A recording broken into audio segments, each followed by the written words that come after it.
Hello my dear students, welcome back to my YouTube channel. So students, last के video में हमने सीखा था कि किस प्रकार से हम लेटर से वर्ड बनाते हैं, वर्ड से सेंटेंस बनाते हैं और किस किस प्रकार के हमें सेंटेंस देखने को मिलते हैं। सो स्टूडेंट्स, हमने सेंटेंस तो पढ़ लिया था, लेकिन अब क्वेश्चन उठता है कि सेंटेंस आखिर बनाना कैसे है और सेंटेंस बनाने के लिए हमें किन किन चीजों की जरूरत पड़ेगी। सो स्टूडेंट्स, आपके इसी क्वेश्चन का जवाब देने के लिए आज मैं यहाँ पर आया हूँ।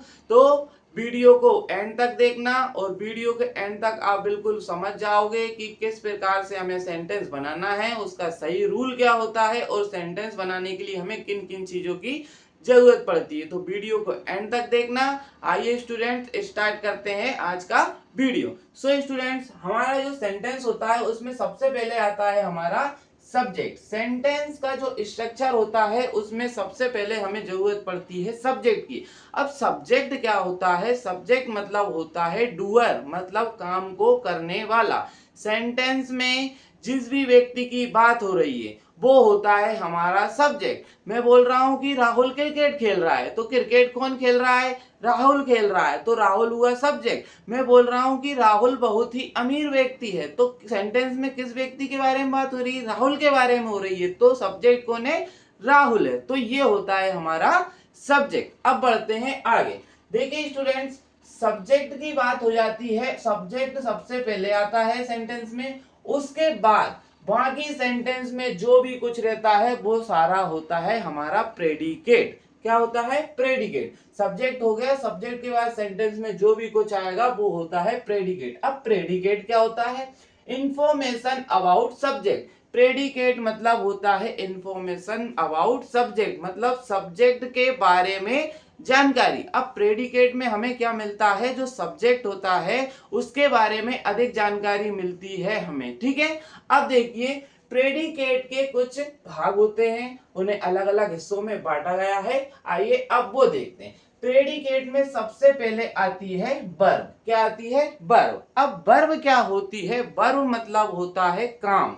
काम मतलब कोई भी काम, हंसना, रोना, खेलना, पढ़ाना, लिखना, पढ़ना, है ना, ये सब काम, ये होती है हमारी वर्ब। वर्ब को हिंदी में बोलते हैं क्रिया। तो स्टूडेंट्स, वर्ब जो होती है हमारी वो होती है कंपलसरी, मतलब सेंटेंस में सब्जेक्ट है, सब्जेक्ट के बाद हमें वर्ब चाहिए ही चाहिए। बिना वर्ब के सेंटेंस नहीं बन सकता। इस बात को आप बिल्कुल अपने जहन में रख लेना। ये वर्ब क्या होती है? हमारा कंपलसरी होती है, बिल्कुल इसके बिना आप सेंटेंस नहीं बना सकते। ठीक है। ये हो गई हमारी कंपलसरी वर्ब, मतलब कोई भी काम। अब आपके प्रेडिकेट में अदर भाग की ओर चलते हैं। ये होता है आपका सबसे पहले सेकंड भाग आता है आपका कॉम्प्लीमेंट। अब कॉम्प्लीमेंट मतलब क्या होता है? सब्जेक्ट कॉम्प्लीमेंट बताता है कि सब्जेक्ट कैसा है।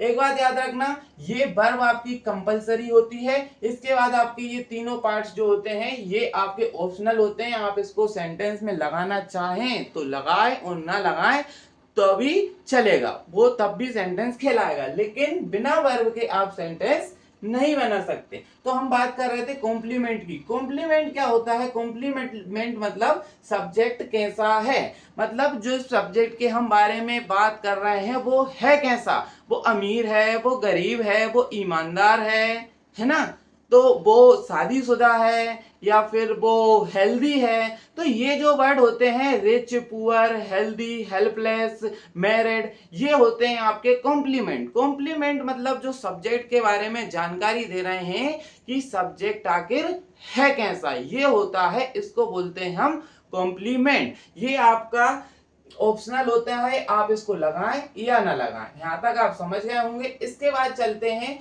प्रेडिकेट के नेक्स्ट हिस्से पर, इसको बोलते हैं ऑब्जेक्ट। अब ऑब्जेक्ट क्या होता है? देखिए स्टूडेंट्स, ये भी आपका ऑप्शनल होता है, इसको आप लगाएं या ना लगाएं दोनों ही आपकी मर्जी होती है। अब देखिए स्टूडेंट्स, ऑब्जेक्ट क्या होता है? ऑब्जेक्ट होते हैं आपके दो प्रकार के। ठीक है। एक होता है डायरेक्ट ऑब्जेक्ट और एक होता है आपका इनडायरेक्ट ऑब्जेक्ट। दो ऑब्जेक्ट आपके होते हैं, डायरेक्ट ऑब्जेक्ट, इनडायरेक्ट ऑब्जेक्ट। अब इनमें डिफरेंस क्या रहता है समझिए। जो वोट का रिप्लाई होता है सेंटेंस में, जो वोट का रिप्लाई होता है वो होता है आपका डायरेक्ट ऑब्जेक्ट, और whom का रिप्लाई होता है वो होता है आपका इनडायरेक्ट ऑब्जेक्ट। आपको एक एग्जांपल देता हूं, जैसे मैंने बोला मैं खेलता हूं, मैं बोलता हूं कि मैं पढ़ाता हूं। अब मैंने बोला मैं पढ़ाता हूं, आप क्वेश्चन क्या पूछोगे, क्या पढ़ाते हो सर, क्या से क्वेश्चन करा ना आपने। मैंने बोला कि मैं पढ़ाता हूं, तो आप क्वेश्चन करोगे क्या पढ़ाते हो, तो अब मैं जो आंसर दूंगा क्या का, यही हमारा है डायरेक्ट ऑब्जेक्ट। मैं बोलूंगा कि मैं इंग्लिश पढ़ाता हूं, तो जो इंग्लिश हुआ वो ही हुआ मेरा डायरेक्ट ऑब्जेक्ट। ठीक है, आई टीच, क्या पढ़ाते हो, इंग्लिश पढ़ाता हूं, आई टीच इंग्लिश, तो इंग्लिश हो गया मेरा डायरेक्ट ऑब्जेक्ट। तो आप समझ गए होंगे वर्ड का रिप्लाई हो गया हमारा डायरेक्ट ऑब्जेक्ट। अब इनडायरेक्ट ऑब्जेक्ट क्या होता है, इनडायरेक्ट ऑब्जेक्ट होता है हुम का रिप्लाई। हुम मतलब किसको, ठीक है। अब मैंने बोला कि मैं पढ़ाता हूं और मैंने ये भी बोला कि मैं इंग्लिश पढ़ाता हूं। अब आप पूछोगे कि सर किसको पढ़ाते हो, किसको पढ़ाते हो, हुम का मतलब होता है किसको। अब आप पूछो किसको पढ़ाते हो, तो मैं बोलूंगा मेरे स्टूडेंट्स को पढ़ाता हूं, आपको पढ़ाता हूं। तो मैं जो बोल रहा हूं, जो किसको का जो रिप्लाई दे रहा हूं, आपको पढ़ाता हूं, स्टूडेंट्स को पढ़ाता हूं, या किसी दूसरे पर्सन को पढ़ाता हूं, किसी को भी पढ़ाता हूं, वो इसका जो आंसर आएगा किसको का, वो ही मेरा होगा इनडायरेक्ट ऑब्जेक्ट। तो आई होप आप इतना समझ गए होंगे, व्हाट का रिप्लाई डायरेक्ट ऑब्जेक्ट और हुम का रिप्लाई इनडायरेक्ट ऑब्जेक्ट। अब इनको कहां कैसे सेंटेंस में लगाना है मैं नीचे एग्जांपल के थ्रू आपको बताऊंगा। अभी आप इतने समझ जाओ सीधे कि व्हाट का रिप्लाई आपका डायरेक्ट ऑब्जेक्ट और हुम का रिप्लाई इनडायरेक्ट ऑब्जेक्ट। अब देखिए स्टूडेंट्स, जो प्रेडिकेट का जो थर्ड भाग होता है, सॉरी फोर्थ भाग जो होता है वो होता है एडवर्बियल्स। इनको एडवर्बियल्स या फिर एडवर्ब भी बोलते हैं हम सेंटेंस में, ठीक है। ये होते हैं हमारे एडवर्बियल्स। अब एडवर्बियल्स क्या होते हैं, ये होते हैं आपके व्हेन, वेयर और हाउ का रिप्लाई, ठीक है। जैसे यहाँ पर व्हाट और हुम का रिप्लाई था, वैसे ही सेंटेंस में व्हेन, वेयर और हाउ का जो रिप्लाई होगा वो होंगे आपके एडवर्बियल्स, ठीक है। जैसे मैं सेंटेंस लेता हूं, मैंने बोला मैं खेलता हूं, ठीक है। मैंने बोला मैं क्रिकेट खेलता हूं, तो क्रिकेट खेलता हूं ये तो ऑब्जेक्ट हो गया, क्रिकेट हमारा ऑब्जेक्ट हो गया, ठीक है। और खेलता हूं प्ले, वो हो गया हमारा वर्ब हो गई, ठीक है।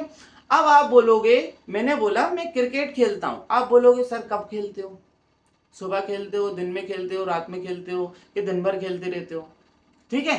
कब खेलते हो, कब मतलब व्हेन। अब मैं जो कब के आंसर में, कब के क्वेश्चन में जो आंसर दूंगा कि मैं शाम को खेलता हूं, वो हो गई मेरी एडवर्ब, या आप एडवर्बियल्स भी बोल सकते हैं, ठीक है। और आप बोलोगे कि सर कहाँ खेलते हो, सर ग्राउंड में खेलते हो, कि सर स्कूल में खेलते हो, कि सर कोई दूसरी जगह खेलते हो, तो कहाँ खेलते हो, तो जो कहाँ के क्वेश्चन में जो रिप्लाई दूंगा वो होगी मेरी एडवर्बियल्स, ठीक है। अब आप बोलोगे सर कैसे खेलते हो, सर बैट से खेलते हो या फिर ऐसे ही किसी डंडे से खेलते हो, सर गेंद से खेलते हो, तो वो उसके क्वेश्चन में मैं जो आंसर दूंगा वो हो गई हमारी एडवर्बियल्स। स्टूडेंट्स, एडवर्बियल्स में से में व्हेन, वेयर और हाउ तीनों के रिप्लाई आते हैं, ठीक है। आप चाहो मतलब ये क्वेश्चन के ऊपर डिपेंड करता है कि हमें व्हेन का रिप्लाई देना है, वेयर का देना है, हाउ का देना है। आप दो के नहीं, दो का भी दे सकते हो, तीनों का भी दे सकते हो, ठीक है। वो आपके क्वेश्चन पर डिपेंड करेगा कि आपको कितने का आंसर देना, आप तीनों का भी दे सकते हो, ठीक है। एडवर्बियल्स में आ गया व्हेन, वेयर एंड हाउ का रिप्लाई। तो ये होते हैं हमारे प्रेडिकेट के कुल भाग। पहला वर्ब जो कंपलसरी होता है, बिना वर्ब के आप सेंटेंस नहीं बना सकते। फिर उसके बाद कॉम्प्लीमेंट, ऑब्जेक्ट और एडवर्बियल्स आते हैं, ये तीनों आपके ऑप्शनल होते हैं, इनको आप लगाओ या ना लगाओ कोई भी दिक्कत नहीं है। अब स्टूडेंट समझते हैं इनको एग्जांपल्स के थ्रू के कैसे क्या होता है इसमें, ठीक है। अब देखिए, अब आप यदि अभी तक समझ गए हैं तो भी ठीक है, और नहीं समझे तो अभी आप और अच्छे से समझ जाओगे। देखिए स्टूडेंट्स, आते हैं एग्जांपल्स पे। पहला एग्जांपल है राहुल क्रिकेट, ठीक है। ये राहुल हमारा सब्जेक्ट है, सब्जेक्ट तो आना ही है, ठीक है। सेंटेंस में सब्जेक्ट आ गया राहुल। अब उसके बाद है हमारा क्रिकेट। अब क्रिकेट क्या है, मैंने आपसे बोला था कि प्रेडिकेट में वर्ब का होना जरूरी है। अब यहाँ वर्ब है क्या, अब वर्ब क्या होती है, खेलना, खाना, पीना, रोना, धोना, ये होती है वर्ब। वर्ब कहीं दिख रही है क्या राहुल के बाद, नहीं है। तो वर्ब जब है ही नहीं तो उसको आप सेंटेंस बोल सकते हो क्या, अरे नहीं बोल सकते, आप उसको सेंटेंस नहीं बोल सकते। ये क्या है, ये सेंटेंस है ही नहीं, ये गलत लिख दिया मैंने, लिखना ही नहीं था। तो ये सेंटेंस नहीं है, लिखा तो मैंने जानकर है आपको समझाने के लिए, ठीक है। तो ये सेंटेंस नहीं है, ठीक है स्टूडेंट्स। अब बढ़ते हैं आगे। तो आपने क्या सीखा, सब्जेक्ट, सब्जेक्ट के बाद यदि आपको वर्ब नहीं दिखी तो वो सेंटेंस नहीं है, ठीक है। सेंटेंस आप बिना वर्ब के बना ही नहीं सकते। आगे चलते हैं। अब सेकेंड सेंटेंस है हमारा राहुल, ओके, ये हो गया हमारा सब्जेक्ट, ठीक है। राहुल हो गया सब्जेक्ट। उसके बाद है प्लेस, ठीक है। प्लेस मतलब क्या होता है, प्ले मतलब खेलना। तो मतलब ये वर्ब है हमारी, तो ये हमारा सेंटेंस हो सकता है क्या। लेकिन आप कहोगे कि सर यहाँ वर्ब तो है, लेकिन वर्ब के बाद कुछ तो दिख ही नहीं रहा। तो मैंने अभी आपको बताया था कि वर्ब होती है कंपलसरी, कॉम्प्लीमेंट, ऑब्जेक्ट, एडवर्बियल्स ये होते हैं आपके ऑप्शनल। मत लगाओ। तो मतलब हमारे पास सब्जेक्ट है, हमारे पास वर्ब है, तो मतलब ये क्या है, हमारा सब्जेक्ट, सॉरी सेंटेंस है हमारा। ये कंप्लीट सेंटेंस है राहुल। इसमें हमें सबसे पहले राहुल सब्जेक्ट मिला, उसके बाद प्लेस हमारी वर्ब मिली। तो ये बन गया हमारा सेंटेंस का स्ट्रक्चर। यहाँ हमारे पास सब्जेक्ट था और वर्ब भी थी। अब आते हैं आगे। देखिए थर्ड सेंटेंस है हमारा, सबसे पहले राहुल, ये हो गया हमारा सब्जेक्ट। उसके बाद है प्लेस, ये भी हो गया, ये हो गई हमारी वर्ब जी। मतलब ये सेंटेंस है हमारा, बिल्कुल है। सब्जेक्ट है, सब्जेक्ट के बाद वर्ब है, सब्जेक्ट के बाद यदि आपको वर्ब दिख जाए तो समझ लेना वो सेंटेंस है। आगे कुछ हो या ना हो, कुछ होगा तो लगा देंगे, नहीं होगा तो कोई दिक्कत ही नहीं है। तो ये राहुल जो है सब्जेक्ट है, प्लेस वर्ब मिल गई। उसके बाद क्या है, क्रिकेट है सर। अब क्रिकेट क्या होगा, यहाँ पर ऑब्जेक्ट होगा कि एडवर्बियल्स होगा। अभी मैंने बताया, मैंने बोला राहुल प्लेस, राहुल खेलता है। क्या पूछोगे, क्या खेलता है सर, तो किसका आंसर मिला, क्या खेलता है मतलब व्हाट का आंसर मिला। तो मतलब क्या है हमारा डायरेक्ट ऑब्जेक्ट जी। क्रिकेट क्या है, डायरेक्ट ऑब्जेक्ट। क्रिकेट क्या मिल गया हमें, डायरेक्ट ऑब्जेक्ट। तो ये सेंटेंस बन गया। सबसे पहले सब्जेक्ट था, उसके बाद हमारी वर्ब थी, उसके बाद क्या था, ऑब्जेक्ट था, ठीक है। इसको मैं डायरेक्ट ऑब्जेक्ट नहीं लिख रहा हूं, डायरेक्ट ऑब्जेक्ट लिख रहा हूं, ठीक है। सब्जेक्ट, वर्ब और हमें मिल गया हमारा डायरेक्ट ऑब्जेक्ट। अब सर इनडायरेक्ट ऑब्जेक्ट तो है ही नहीं।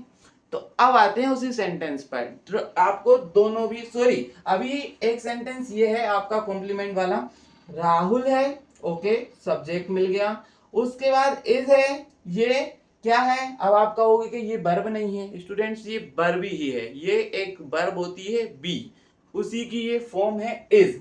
राहुल इज, ये आपकी वर्ब ही है जिसका मतलब होता है होना। तो राहुल सब्जेक्ट है, उसके बाद इज वर्ब मिल गई, तो मतलब ये हमारा सेंटेंस है राहुल इज है। उसके बाद आता है रिच। अब ये क्या है sir, Rahul is rich, Rahul अमीर है। तो मतलब राहुल कैसा है, अमीर है। तो राहुल के बारे में जानकारी दे रहा है, सब्जेक्ट कैसा है, अमीर है। तो ये क्या हो गया, कॉम्प्लीमेंट। रिच मतलब ये मिल गया हमें सब्जेक्ट कॉम्प्लीमेंट, ठीक है। राहुल इज रिच, ठीक है। तो हमें यहाँ सेंटेंस में क्या मिला, सबसे पहले सब्जेक्ट था, इस वर्ब थी और उसके बाद कॉम्प्लीमेंट ये मिल गया, ठीक है स्टूडेंट्स। अब बढ़ते हैं आगे। अब देखते हैं हम डायरेक्ट और इनडायरेक्ट ऑब्जेक्ट का खेल। अब आप समझोगे कि क्या होता है डायरेक्ट ऑब्जेक्ट और इनडायरेक्ट ऑब्जेक्ट। अब देखना, राहुल सब्जेक्ट मिल गया, रोट लिखा, वर्ब मिल गई, मतलब आप समझ गए ये सेंटेंस है। अब मैंने बोला राहुल रोट, राहुल ने लिखा। अब आप क्या पूछोगे, मैंने बोला राहुल ने लिखा। अब पहला क्वेश्चन तो आपका ये होगा कि सर क्या लिखा, क्या लिखा, बुक लिखी या और को लेटर लिखा या और कुछ लिखा, क्या लिखा। पहला क्वेश्चन तो आपका ये होगा। और दूसरा क्वेश्चन होगा आपको किसको लिखा सर। पहला क्वेश्चन तो ये कि क्या लिखा, और दूसरा क्वेश्चन ये कि किसको लिखा। तो देखिए क्या लिखा मतलब व्हाट का रिप्लाई, और किसको लिखा मतलब हुम का रिप्लाई। तो ये दोनों हो गए हमारे डायरेक्ट और इनडायरेक्ट ऑब्जेक्ट। अब देखिए राहुल रोट, राहुल ने लिखा, क्या लिखा, एक लेटर लिखा। तो क्या लिखा, लेटर लिखा। तो ये तो हो गया हमारा डायरेक्ट ऑब्जेक्ट। और किसको लिखा, मुझे लिखा। तो ये हो गया हमारा इनडायरेक्ट ऑब्जेक्ट, ठीक है। Rahul wrote me a letter, तो यहाँ पर सबसे पहले सब्जेक्ट आया, फिर वर्ब आई, फिर हमारा इनडायरेक्ट ऑब्जेक्ट आया, फिर हमारा डायरेक्ट ऑब्जेक्ट आया। अब सवाल उठता है सर हम डायरेक्ट ऑब्जेक्ट को पहले भी तो लिख सकते थे, इनडायरेक्ट ऑब्जेक्ट को बाद भी तो लिख सकते थे। तो बिल्कुल आप डायरेक्ट ऑब्जेक्ट को इनडायरेक्ट ऑब्जेक्ट को आगे पीछे लिख सकते हो, लेकिन इसके लिए एक रूल होता है, वो देखिए क्या होता है कि यहाँ तो आपने इनडायरेक्ट ऑब्जेक्ट को आगे लिखा और डायरेक्ट ऑब्जेक्ट को पीछे लिखा, तो आपने यहाँ पर सीधा सा लिख दिया Rahul wrote me a letter. लेकिन यदि आप डायरेक्ट ऑब्जेक्ट को पहले लिखते और इनडायरेक्ट ऑब्जेक्ट को बाद में लिखते, तो फिर यहाँ पर आपको क्या करना पड़ता, ये देखिए ये डायरेक्ट ऑब्जेक्ट मैंने पहले लिखा, इनडायरेक्ट ऑब्जेक्ट बाद में लिखा। तो आप जब भी डायरेक्ट ऑब्जेक्ट पहले लगाओ और इनडायरेक्ट ऑब्जेक्ट बाद में लगाओ, तो बीच में इनके आ जाएगा टू। क्या आ जाएगा? टू आ जाएगा। ठीक है, या तो आप ऐसे बोलेंगे Rahul wrote me a letter, या फिर बोलोगे Rahul wrote a letter to me. Indirect object यदि बाद में लगाओगे तो वो पहले टू लेगा। ठीक है, समझ जाना। यदि डायरेक्ट ऑब्जेक्ट आप पहले लगाओगे और इनडायरेक्ट बाद में लगाओगे तो दोनों ऑब्जेक्ट के बीच में टू आ जाएगा। समझ गए? तो इस सेंटेंस में हमें क्या मिला? सबसे पहले हमें सब्जेक्ट मिला, उसके बाद वर्ब मिली, उसके बाद क्या मिला? आपका एक ऑब्जेक्ट इनडायरेक्ट ऑब्जेक्ट मिला, उसके बाद डायरेक्ट ऑब्जेक्ट मिला। तो ये इस प्रकार से सेंटेंस बन गया। समझ गए स्टूडेंट्स यहाँ तक? अब आइए बढ़ते हैं आगे। अब नेक्स्ट सेंटेंस में क्या होता है, ये मिल गया राहुल हमें, ये हो गया हमारा सब्जेक्ट। अब भैया फिर क्या है? रोट, ये मिल गई वर्ब। यहीं पर आप समझ गए कि सर रोट वर्ब है, तो मतलब ये भी हमारा सेंटेंस है, राहुल रोट। यहाँ पर मी किसे लिखा? मुझे लिखा। तो ये हो गया हमारा ऑब्जेक्ट। कौन सा ऑब्जेक्ट? Indirect object. क्या लिखा? ए लेटर लिखा। तो ये हो गया हमारा ऑब्जेक्ट। कौन सा ऑब्जेक्ट? Direct object. अब सवाल उठता है सर उसने लेटर तो लिखा, हमें ये भी पता पड़ गया कि सॉरी लिखा तो सही, लेकिन ये भी पता पड़ गया कि क्या लिखा, और ये भी पता पड़ गया किसको लिखा। लेकिन ये अब क्वेश्चन उठता है कि सर कब लिखा। अब क्या क्वेश्चन उठता है कि कब लिखा, कहाँ लिखा, ये क्वेश्चन उठता है ना। तो अब मैंने आपको बताया था कि कब और कहाँ और कैसे, इसका उत्तर होता है हमारे एडवर्बियल्स, एडवर्ब ये होते हैं हमारे। तो देखिए Rahul wrote me a letter, यहां तक तो समझ में आ गया। अब बोला उसने कि कब लिखा, कब लिखा? टुमारो, मतलब कल लिखा साहब। कब लिखा? When, adverbials, adverb. टुमारो मतलब कल लिखा। तो ये क्या हो गया हमारा? ये हो गई हमारी एडवर्बियल्स या एडवर्ब। ठीक है, adverb. Rahul wrote me a letter tomorrow, ये मिल गई हमें एडवर्ब। अब इस सेंटेंस में हमें क्या मिला? सबसे पहले सब्जेक्ट था, उसके बाद क्या मिला? वर्ब थी, उसके बाद क्या मिला? एक ऑब्जेक्ट था, फिर दूसरा भी ऑब्जेक्ट था, डायरेक्ट इनडायरेक्ट ऑब्जेक्ट थे, उसके बाद क्या मिला हमें? एडवर्ब मिला। तो ये इस प्रकार से हमारा सेंटेंस बन गया। अब आते हैं नेक्स्ट सेंटेंस में। राहुल है, सब्जेक्ट है, रोट लिखा, वर्ब है, वर्ब मिल गई मतलब सेंटेंस है, मी ऑब्जेक्ट मिल गया, अ लेटर, अ लेटर ये एक और ऑब्जेक्ट मिल गया, टुमारो क्या है? ये हमारी एडवर्ब मिल गई हमें। ठीक है, अब क्वेश्चन उठता है कि सर कहाँ लिखा। ये वेन का आंसर तो मिल गया, अब वेयर का और चाहिए हमें। कहाँ लिखा? तो Rahul wrote me a letter tomorrow in the class. तो ये और क्वेश्चन उठता है कि कहाँ लिखा? In the class. तो मतलब यहाँ वेन का रिप्लाई भी है, वेयर का भी है। हम चाहते तो एक और सेंटेंस बना लेते, उसमें हाउ का भी रिप्लाई दे सकते हैं। तो एडवर्बियल्स तीनों आ सकती हैं। ठीक है, इसमें कोई इशू नहीं है। तो इस सेंटेंस में हमें क्या क्या मिला? सबसे पहले सब्जेक्ट था, उसके बाद वर्ब थी, उसके बाद दोनों ऑब्जेक्ट थे, उसके बाद हमारी एडवर्ब थी, और उसके बाद एक और एडवर्ब थी। समझ गए? अब चाहो तो आप ऐसे भी बोल सकते हो कि सर हाउ मतलब कैसे लिखा। तो Rahul wrote me a letter tomorrow in the class by pen, ऐसे लिख सकते हो आप। कैसे लिखा? बाय पेन, पेन से लिखा। वैसे ऐसे ये थोड़ा अजीब सा लगता है सुनने में कि मतलब कैसे लिखा, अब नॉर्मल सी बात है, पेन से लिखा होगा इसलिए मैंने इस पर सेंटेंस नहीं बनाया, ठीक है। तो Rahul wrote me a letter tomorrow in the morning, तो ये इस प्रकार से हमारा सेंटेंस बन जाता है। अब आप समझ गए होंगे किस प्रकार से सेंटेंस बनता, और भी सेंटेंस बन सकते हैं, ऐसा जरूरी नहीं है कि ये ही बन सकते हैं। ये तो मैंने आपको एग्जांपल्स के थ्रू समझाया। अब आप अच्छे से समझ गए होंगे कि सब्जेक्ट के सेंटेंस के स्ट्रक्चर के लिए क्या चाहिए होता है, सब्जेक्ट, सब्जेक्ट के बाद प्रेडिकेट, प्रेडिकेट में क्या होता है, वर्ब होती है, वर्ब होता है हमारे कंपलसरी, इसको लगाना जरूरी है। उसके बाद ऑप्शनल में होते हैं हमारे पास कॉम्प्लीमेंट, ऑब्जेक्ट, एडवर्बियल्स। ये आप अच्छे से समझ गए होंगे, सेंटेंस आप समझ गए होंगे। आई होप आपको ये वीडियो बहुत अच्छा लगा होगा। वीडियो अच्छा लगा है तो वीडियो को लाइक कीजिए, अपने फ्रेंड्स के साथ शेयर कीजिए, और इसी प्रकार से इंग्लिश को अच्छे से सीखने के लिए मेरे चैनल को सब्सक्राइब कीजिए।